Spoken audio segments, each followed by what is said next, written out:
Friends, अगर आप एक शिक्षक हैं, एक छात्राध्यापक हैं, कहने का मतलब कि अगर आप बीएड, डीएलएड के स्टूडेंट्स हैं या फिर सीटेट, टीईटी या एसटीईटी की परीक्षाओं को पास करके एक शिक्षक बनने की ओर अपने आप को अग्रसर कर रहे हैं, तो आपको ये वीडियो देखना चाहिए। फ्रेंड्स, आज मैं आप लोगों के बीच में एक विशेष स्किल के ऊपर बात करने वाला हूँ, जो एक शिक्षक के लिए बहुत ही एसेंशियल है। फ्रेंड्स, अगर स्कूल्स में जाते हैं, क्लास में जाते हैं, तो बहुत से चीज़ों को जो अपने ट्रेनिंग से सीखे हुए रहते हैं, उसको यूटिलाइज करने की कोशिश करते हैं क्लासेस में, स्कूल्स में। तो फ्रेंड्स, हम हर तरह की चीज़ों को करते हैं, और अगर हम क्लास में जा कर के और बच्चों के बीच में अपना इम्प्रेशन नहीं प्रकट कर पाते, तो एक शिक्षक के रूप में हम असफल हो जाते हैं। मैं आज उसी के बारे में बात करूंगा, लेकिन उसके पहले मैं चाहता हूं कि अगर अभी तक आपने मेरे चैनल को सब्सक्राइब नहीं किया है, तो मेरे चैनल को सब्सक्राइब करें, साथ ही साथ बेल आइकन को ज़रूर दबा दें, ताकि आने वाला वीडियो भी आपको सबसे पहले मिल सके। वीडियो को शेयर और लाइक करना बिल्कुल भी मत भूलिएगा। चलिए फ्रेंड्स, मैं आज जिस स्किल के ऊपर बात करने वाला हूँ, वो है टीचिंग स्किल। फ्रेंड्स, हम जब विद्यालय में जाते हैं, अपने क्लास में जाते हैं, तो लेसन प्लान के साथ जाते हैं। हम ये सोच के जाते हैं कि बच्चों को ऐसे करेंगे, वैसे करेंगे। लेकिन फ्रेंड्स, जो टीचिंग स्किल है ना, वो कहीं मार्केट में मिलता नहीं है जिसको हमको लेकर के हम बच्चों के बीच चले जाएंगे। नहीं, ये आपको अपने अंदर इम्प्रूव करना होगा। आपका जो पर्सनालिटी है, उसमें इस चीज़ को बिल्कुल सम्मिलित करना होगा। तब आप कहीं जा कर के एक बेहतर टीचर के रूप में अपने स्टूडेंट्स के सामने उपस्थित हो सकेंगे। तो चलिए फ्रेंड्स, आज हम बात करते हैं टीचिंग स्किल पर, जो एक शिक्षक के लिए बहुत ही ज़रूरी है। आप ये वीडियो अंत तक देखिएगा, इसमें सभी बातों को मैं क्लियर करने वाला हूँ। तो चलिए शुरू करते हैं टीचिंग स्किल के बारे में। सक्सेसफुल टीचर के लिए बहुत ज़रूरी है कि उसके अंदर सभी टीचिंग स्किल्स मौजूद हो। बिना शिक्षण कौशल के आप एक सफल शिक्षक नहीं बन सकते। इसमें सबसे पहले मैं बात करूंगा शिक्षण कौशल का अर्थ क्या होता है, और बहुत सारे विद्वानों की परिभाषाओं की बात भी मैं करूंगा। तो फ्रेंड्स, सबसे पहले हम लोग बात करते हैं कि शिक्षण कौशल का अर्थ क्या होता है। देखिए, शिक्षक यानी टीचर जो अपने शिक्षण को प्रभावी बनाने के उद्देश्य से जो भी क्लास के अंदर व्यवहार हेतु जो स्ट्रैटेजी बनाता है, वह शिक्षण कौशल कहलाता है। शिक्षण में कुशलता अर्थात एक शिक्षक को किन किन आयामों से प्रभावी बनाया, एक सक्सेसफुल टीचर के लिए ज़रूरी है कि उसके अंदर सभी टीचिंग स्किल्स मौजूद हों। और आप अगर अपने अंदर टीचिंग स्किल्स को डेवलप करते हैं, तो डेफिनेटली आप एक सफल शिक्षक बन सकते हैं। और मैं इस वीडियो में इसी पर चर्चा करने वाला हूँ। और निश्चित ही जान लीजिए कि अगर आप ये वीडियो अंत तक देखते हैं, तो आपके अंदर एक ज़बरदस्त टीचिंग स्किल्स डेवलप होगी, सभी तरह के टीचिंग स्किल्स। तो चलिए सबसे पहले बात करते हैं कि शिक्षण कौशल का अर्थ एवं परिभाषा की बात करें, तो इसमें सबसे पहले हम लोग अर्थ की बात करते हैं, और इसमें आता है कक्षागत व्यवहार हेतु व्यू रचना। बिल्कुल फ्रेंड्स, कहने का मतलब कि शिक्षक अपने शिक्षण को प्रभावी बनाने के उद्देश्य से जो भी कक्षागत व्यवहार हेतु व्यू रचना करता है, यानी स्ट्रैटेजी अपनाता है, वह शिक्षण कौशल कहलाता है। दूसरे अर्थ में समझें तो शिक्षण में कुशलता अर्थात एक शिक्षण को किन किन आयामों से प्रभावी बनाया जा सकता है, इस हेतु जिन साधनों का प्रयोग होता है उन्हें शिक्षण कौशल कहते हैं। अब हम लोग परिभाषित करने वाले विद्वानों के बारे में जान लें। तो इसमें सबसे पहले बात करेंगे स्ट्रॉस और मॉरिस के बारे में। इन्होंने कहा कि शिक्षण कौशल की योजना पाठ्य योजना का सामान्य रूप होता है, पाठ्य योजना का ही सामान्य रूप होता है।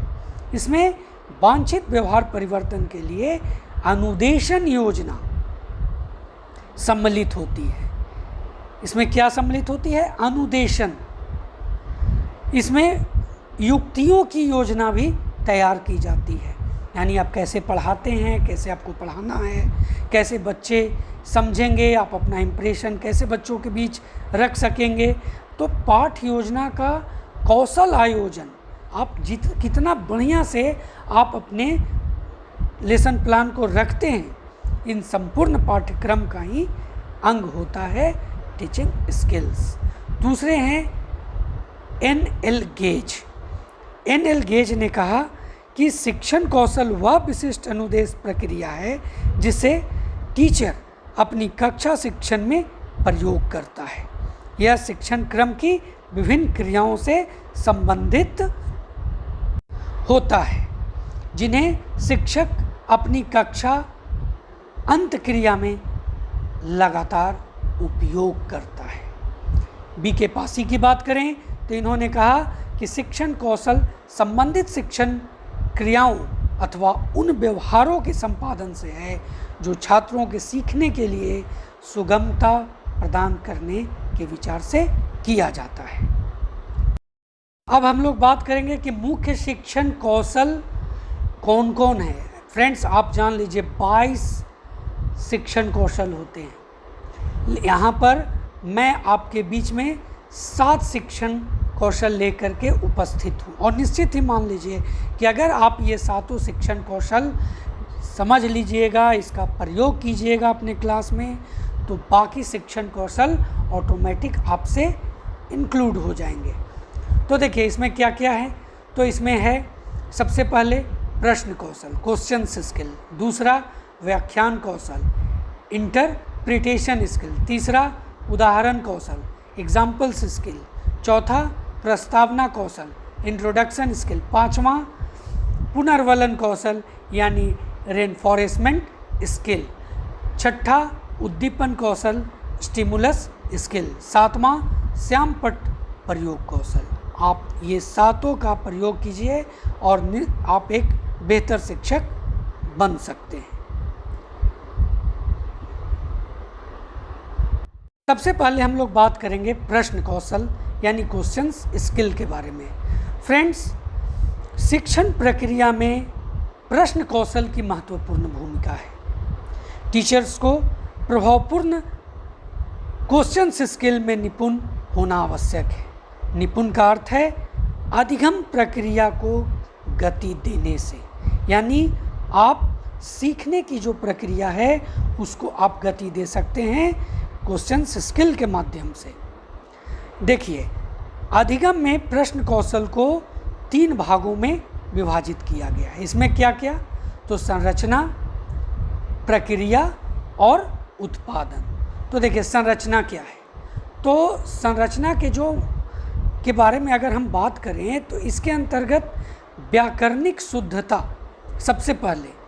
आपको अगर आप क्वेश्चन स्किल आप अपने अंदर डेवलप करना चाहते हैं तो आपके अंदर ग्रामेटिकली शुद्धता होना बहुत ज़रूरी है। दूसरा संक्षिप्तता। आप बहुत बड़ा बड़ा क्वेश्चंस नहीं पूछ सकते, आप इतना छोटा क्वेश्चंस पूछिए कि हर बच्चा सही तरीके से उसका उत्तर दे सके। तीसरा है प्रासंगिकता। कहने का मतलब कि आपका क्वेश्चन जो लेसन आप पढ़ाने जा रहे हैं उससे अलग नहीं होना चाहिए, कुछ बिल्कुल ऐसा नहीं होना चाहिए जो प्रासंगिक ना हो। उसके बाद विशिष्टता, यानी क्वेश्चन का एक विशिष्टता होना चाहिए, उसमें एक विशेष वजन होना चाहिए ताकि बच्चों को आप लेसन से जोड़ सकें। अब हम लोग क्वेश्चन स्किल में आते हैं, प्रोसेस के बारे में यानी प्रक्रिया के बारे में। देखिए इसमें प्रश्न पूछने की गति, फ्रेंड्स, प्रश्न पूछने की गति ना बहुत तेज होनी चाहिए और ना बहुत स्लो होना चाहिए। ऐसा होना चाहिए कि बच्चे पूरी तरह से समझ सकें, उसके अर्थ को जान सकें। दूसरा है शिक्षक की आवाज़। फ्रेंड्स, ये बहुत ही एसेंशियल स्किल है। शिक्षक की आवाज़ अंतिम बच्चे तक पहुंचनी चाहिए, यानी जो क्लास के सबसे पीछे बैठा हुआ बच्चा हो वहां तक पहुंचनी चाहिए। आवाज़ स्पष्ट होनी चाहिए, साफ होनी चाहिए, ताकि हर बच्चा आपके प्रश्न को समझ सके। प्रश्नों की तारतम्यता, प्रश्न इस तरह से आप पूछें कि बच्चे उसके जवाब देने के लिए तत्पर रहें, और साथ ही साथ आपका जो प्रश्न पूछने का जो स्टाइल हो वो बहुत ही बेहतर हो। यही है प्रश्नों की तारतम्यता।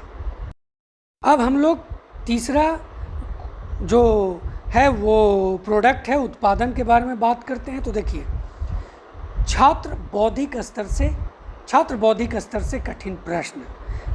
दूसरा, पाठ में रुचि न होना। तीसरा, पर्याप्त पूर्व ज्ञान न होना। ऐसे आपको बच्चे मिलेंगे। ठीक है, आपको इन्हें बेहतर करना होगा प्रश्न कौशल के माध्यम से। अब हम लोग बात करेंगे इंटरप्रिटेशन स्किल्स यानी व्याख्या कौशल के ऊपर। देखिए, इसमें सबसे पहले आप जान लीजिए कि व्याख्या कौशल में भाषा की स्पष्टता, शब्दों की सुसंगतता और भाव अभिव्यक्ति का होना बहुत ज़रूरी है। आपकी भाषा बिल्कुल स्पष्ट होनी चाहिए। ऐसा नहीं होना चाहिए कि बच्चे उस आपकी भाषा को सही तरीके से समझ ही नहीं पाए। अगर आपके स्टूडेंट्स आपकी भाषा की स्पष्टता को क्लियर नहीं समझ पाते हैं, तो निश्चित भाषा को नहीं समझ पाते हैं, माफ़ कीजिए, तो निश्चित ही जान लीजिए कि आपके अंदर टीचिंग स्किल्स की कमी हो गई, आपके अंदर इसकी कमी है। शब्दों की सुसंगतता, आप जिस तरह से शब्दों का प्रयोग करते हैं वो सुसंगत होना चाहिए। अलग माने बेकार शब्दों का आप इस्तेमाल तो बिल्कुल ना करें। साथ ही ऐसे शब्द का बिल्कुल प्रयोग ना करें जो आपके लेसन से अलग तरह के मार्ग पर ले जाता हो। तो शब्दों की सुसंगतता बहुत ज़रूरी है। भाव अभिव्यक्ति का होना, आप जिस चीज़ के बारे में बच्चों के सामने भाव प्रकट कर रहे हैं वो भाव प्रकट करने का तरीका बहुत उत्तम होना चाहिए, बेहतर होना चाहिए। क्योंकि अगर आप इसमें फेल्यूर होइएगा तो आपके बच्चे आपके लेसन्स को नहीं समझ पाएंगे, बेहतर तरीके से नहीं समझ पाएंगे। इसलिए शिक्षक का एक विशेष गुण होना चाहिए भाव अभिव्यक्ति का। उसके बाद है व्याख्या कौशल में जो जरूरी वांछित व्यवहार है उसके बारे में बात करें। देखिए, पहले विचारों का सतत प्रवाह, यानी अगर आप लेसन पढ़ा रहे हैं, उस लेसन में आपका भी विचार हो, बच्चों का भी विचार हो, तो सभी का विचार एक दूसरे के बीच में प्रकट होना चाहिए। हाँ, समय का ध्यान जरूर रखना है, ऐसा ना हो कि विचार प्रकट करने में ही आपका समय निकल जाए। तो इस तरह से होना चाहिए कि ये सब तरह के बच्चे जो हैं, आपके जो स्टूडेंट्स हैं, आप सबके बीच में एक कम्बिनेशन बन जाए और लेसन को बहुत सही तरीके से आप लोग क्लियर कर सकें, और आपके अंदर टीचिंग स्किल्स तभी आएगा। उसके बाद है प्रत्येक कथन में तार्किकता एवं स्पष्टता। आप जिस भी लेसन को पढ़ा रहे हैं उसके अंदर, या आप जो बच्चों से जिस चीज़ पर भी आप बात कर रहे हैं, आपका एक एक जो कथन हो उसमें तार्किकता हो, उसमें स्पष्टता हो। ऐसा ना कि आप जो बोलें और बच्चे उसे समझ नहीं पाएँ। तो ये आप अपने मतलब टीचिंग स्किल्स के दूसरे पक्ष की ओर जाते हैं, यानी आप इसके साथ न्याय नहीं करते। तीसरा, भाषा में प्रवाह होना चाहिए, यानी भाषा ऐसी होनी चाहिए जहाँ पर किसी तरह का हेजिटेशन ना हो। भाषा आप ऐसा ना प्रयोग करें जिसमें बिल्कुल भी आप कहीं पर उसमें कुछ जोड़ रहे हों और आप अपनी बात को ख़त्म करना चाहते हो। ऐसा नहीं होना चाहिए, एक प्रवाह होना चाहिए, एक उत्तम भाषा का इस्तेमाल होना चाहिए। कथनों में तारतम्यता, मैंने पहले भी बात की, फिर कहता हूँ कि आप जो कथन कर रहे हैं, आप जो इस तरह से बच्चों को समझा रहे हैं, उसके अंदर तारतम्यता होनी चाहिए, तभी बच्चे आपको सही तरीके से सुन पाएंगे। नहीं तो आप कहते रहेंगे, बच्चे उसको समझ नहीं पाएंगे।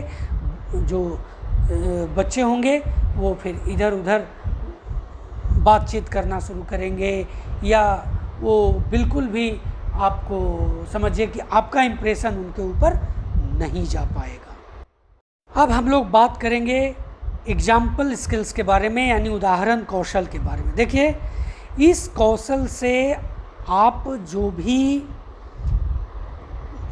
लेसन पढ़ा रहे हैं उसको और अधिक आप बोधगम्य और स्पष्ट बना सकते हैं। इसमें शाब्दिक और अशाब्दिक दोनों तरह की क्रियाएं आती हैं। शाब्दिक दृष्टता यानी उदाहरण में आप कथा, कहानी, कविता आदि इन सब को आप रख सकते हैं, ये सभी आते हैं। और अशाब्दिक में मॉडल है, चार्ट है, प्राकृतिक दृश्य है, ये सभी आते हैं। तो आप इनका प्रयोग करके बच्चों के सामने उदाहरण प्रस्तुत कर सकते हैं। इससे आपका जो टीचिंग स्किल्स है वो डेवलप होगा और बच्चे तो आपके कायल हो सकते हैं। देखिए, उदाहरण कौशल में निम्न क्षमताओं का विकास होना चाहिए। क्या क्या है? पहला है सिद्धांत, विचार या तथ्य से संबंधित समुचित उदाहरण का चयन करने की क्षमता का होना, यानी जो आप लेसन क्लियर कर रहे हैं उसके अंदर जो सिद्धांत हैं, जो विचार हैं, जो फैक्ट हैं, उसी से रिलेटेड आपको एग्जाम्पल्स देना है। और ये क्षमता अगर आप में आ जाती है तो आपके अंदर एक बेहतर टीचिंग स्किल्स डेवलप होगा। दूसरा है उदाहरण को क्लास में प्रभावशाली ढंग से प्रस्तुत करने की क्षमता। फ्रेंड्स, आपको मैंने शुरू में ही कहा कि अगर आप एक सही शिक्षक बनना चाहते हैं तो प्रस्तुति बहुत अच्छी होनी चाहिए आप किसी चीज़ का। तो उदाहरण को आप क्लास में एक प्रभावशाली ढंग से अगर आप प्रस्तुत करते हैं तो सभी बच्चों का ध्यान आपके ऊपर जाएगा और आपका जो उद्देश्य है उसकी प्रतिपूर्ति हो जाएगी। ठीक है, अब हम लोग बात करेंगे इंट्रोडक्शन स्किल्स के बारे में, यानी प्रस्तावना कौशल के बारे में। देखिए, यह जो कौशल है, यह शिक्षण कौशल शिक्षक द्वारा नए पाठ की जब शुरुआत के समय, जब टीचर नया पाठ की शुरुआत करें तो उस समय इसका प्रयोग किया जाता है।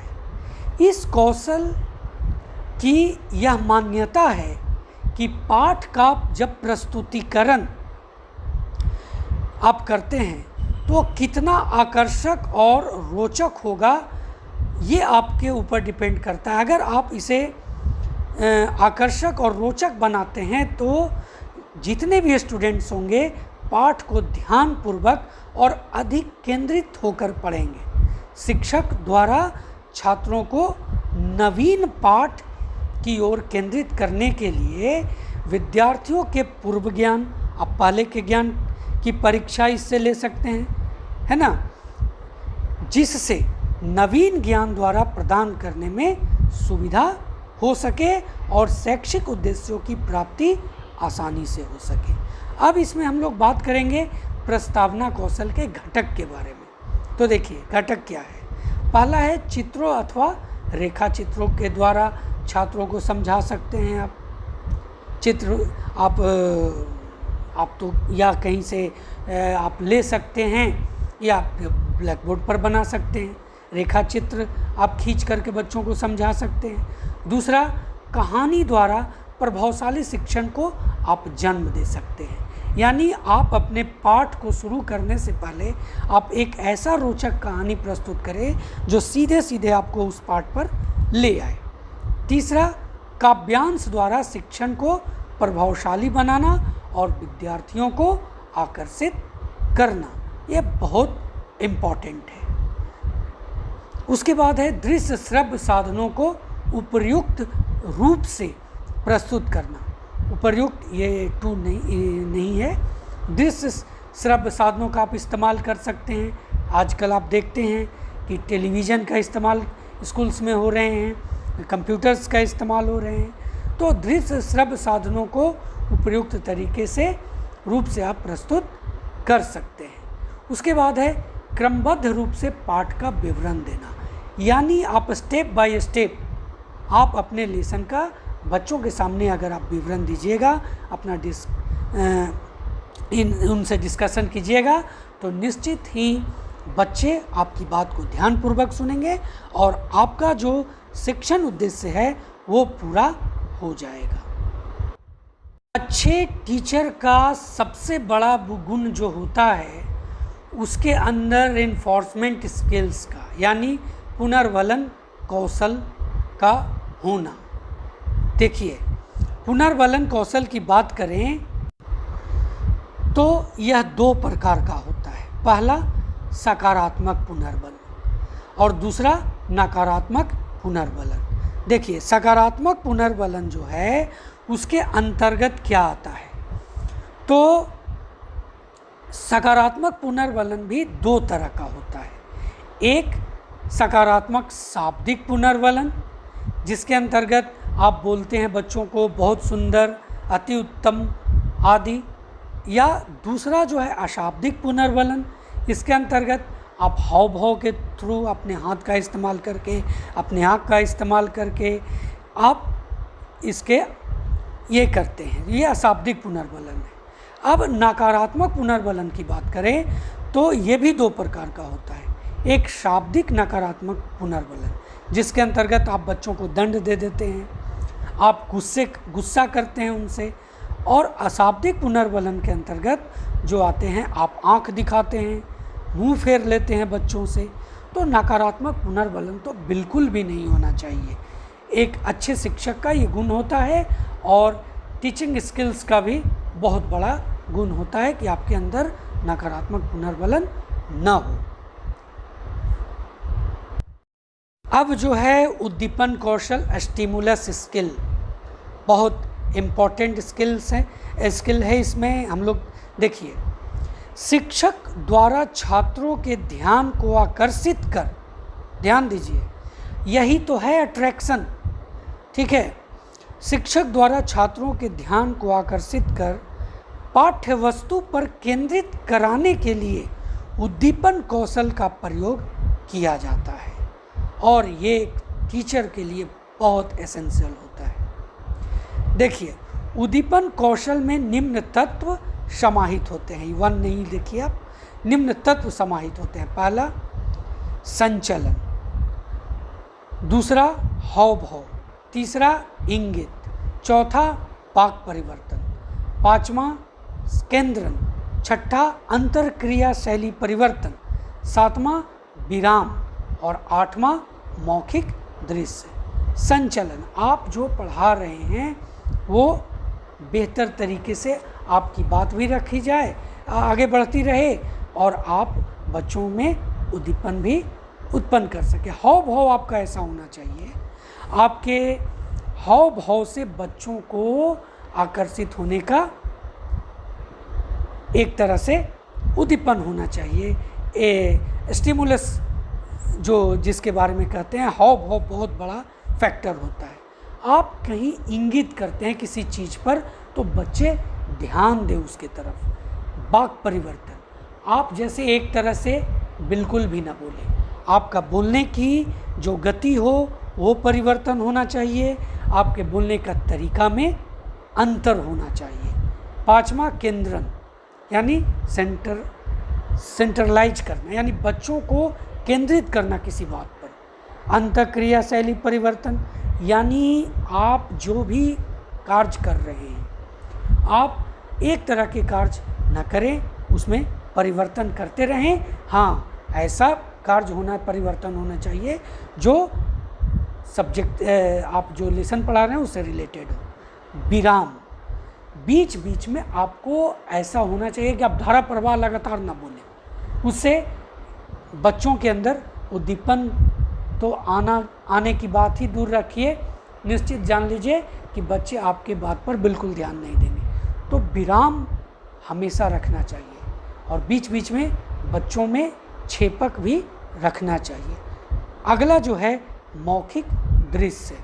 आप जो बोलते हैं उसके थ्रू आप एक ऐसा दृश्य उत्पन्न कर दें कि बच्चे पूरे पाठ के जिस विशेष खंड के बारे में आप बताने जा रहे हैं वो पूरी तरह से उस मौखिक दृश्य में देख लें। एक बेहतर टीचिंग स्किल्स के लिए सबसे जो इम्पॉर्टेंट है और सबसे महत्वपूर्ण है वह है ब्लैक बोर्ड यूज स्किल, यानी श्यामपट्ट प्रयोग कौशल। इसकी अगर हम बात करें, देखिए श्यामपट्ट प्रयोग कौशल के बारे में अगर बात करें तो श्यामपट्ट शिक्षण संस्था में उतना ही आवश्यक है जितना एक डेस्क होता है, रजिस्टर होता है, स्कूल्स के चेयर्स होते हैं या अन्य स्कूल्स के जितनी भी वस्तुएं होती हैं। यह शिक्षा का सबसे सस्ता और महत्वपूर्ण साधन है। क्या? Black board. ठीक है, एक टीचर्स के लिए इसका हर प्रकार से लाभ उठाना आवश्यक होता है। इस पर हर प्रकार के आप ग्राफ खींचते हैं, आप मानचित्र बनाते हैं, चार्ट बना सकते हैं तथा उसका उल्लेख के लिए उपयोग भी आप इसका कर सकते हैं। सफ़ेद रंगीन चौक का प्रयोग कर साइंस वगैरह में आप इसे आकर्षक भी, साइंस हो गया, ज्योग्राफी हो गया, आप आकर्षक भी बना सकते हैं। अब इसके घटक के बारे में देखिए इसका पहला घटक जो है, आपको उचित रेखा चित्र की स्पष्टता और सुंदरता दोनों प्रयोग करना होगा आप जब ब्लैक बोर्ड का इस्तेमाल करते हैं। यानी आप जो भी चित्र बना रहे हो उसमें रेखाओं का उचित प्रयोग हो, स्पष्ट हो, सुंदर हो। ये आवश्यकता अनुसार रेखा चित्र आपको बनाना है, ज़रूरत से ज़्यादा नहीं। सभी जितने भी पॉइंट्स हैं उस सबको एक निरंतरता से आपको लिखना है, न कि आगे पीछे उलट पलट, इस तरह से नहीं होना चाहिए। पाठ से संबंधित बातों को क्रमबद्ध ढंग से आप लिखिए, न कि लास्ट वाला पहले और बाद वाला शुरू वाला लास्ट में, ऐसा नहीं होना चाहिए। अक्षरों के आकार का क्लास के अनुरूप होना चाहिए। अब इतना आप छोटा लिख दीजिएगा और जो पीछे बच्चा बैठा हुआ रहेगा वो तो बिल्कुल भी नहीं समझ पाएगा। तो आपको क्लास कितना बड़ा है उसके आधार पर आपका जो वर्ड्स हो, जो आप ब्लैक बोर्ड पर लिख रहे हो, वो उसके अनुसार होना चाहिए। देखिए समानांतर लाइन का इस्तेमाल कीजिए, ना कि आप चल रहे हैं ऊपर से और नीचे आ जाइए और फिर आप जैसे तैसे लिखें। नहीं, आपको बिल्कुल ही पैरेलल लाइंस का इस्तेमाल करना है। अक्षरों को सीधा होना चाहिए, ऐसा नहीं कि टेढ़ा मेढ़ा आप लिखें, और अक्षर जो भी आप लिख रहे हो वह स्पष्ट होनी चाहिए। तो ये था श्यामपट्ट प्रयोग कौशल। फ्रेंड्स, मैं समझता हूँ कि मैंने जितने भी कौशल्स का यहाँ स्किल्स का यहाँ पर आपसे चर्चा किया, उसके बाद शायद ही कोई शिक्षक अपने अंदर इन सब स्किल्स को डेवलप करने के बाद एक बेहतर शिक्षक न बन सकता है। निश्चित ही बन जाएगा। धन्यवाद।